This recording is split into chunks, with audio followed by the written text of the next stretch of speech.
Apparently, it's a holy war, and they're triggering Armageddon, which doesn't not sound nuclear, by the way. Oh, no, not the Iranians. No, the Americans. Yeah. Turns out our military is run by a bunch of jihadists.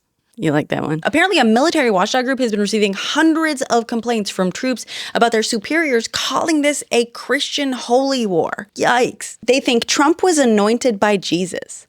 And mind you, we're just a couple of days into this crusade, I guess. Kind of helps to explain why they have no plan, no goals, and also why Trump is so mad that Spain is sitting this one out.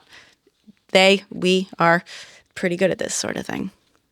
Sorry. Apparently, one commander in a combat readiness status briefing for a unit that might be deployed to Iran told them not to worry, that this was, quote, all part of God's divine plan.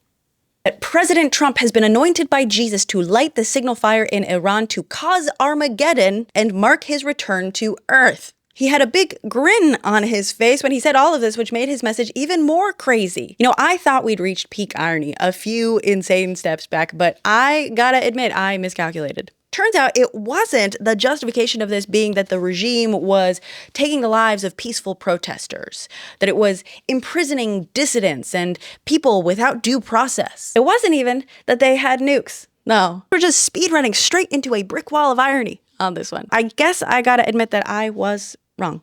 This is, in fact, about a group of nutjobs waging a holy war in the name of a fundamentalist belief system built on subjugating women and the LGBTQ and any easily othered ethnicity, as well as anyone who disagrees with them. It's not just about ensuring women cover up every inch of their bodies, have absolutely no autonomy, and are stuck with abusive men. Martyrs are gonna die for the cause. That's just what happens. So, spot on about the death cult allegations. Also, they're trying to trigger Armageddon. They were right about all of it. Textbook jihad. And by the way, none of this should surprise you. It's been obvious for quite some time that anytime they fearmonger about Sharia law, it's actually just jealousy. A fun fact. And this is no doubt coming from the top. Pete Hegseth himself has been quite open about his particular flavor of Christian fundamentalism. He's not only against democracy, feminism, critical race theory, which I challenge him to define accurately. He also thinks public schools are basically evil because they implement a, quote, egalitarian dystopian LGBT nightmare.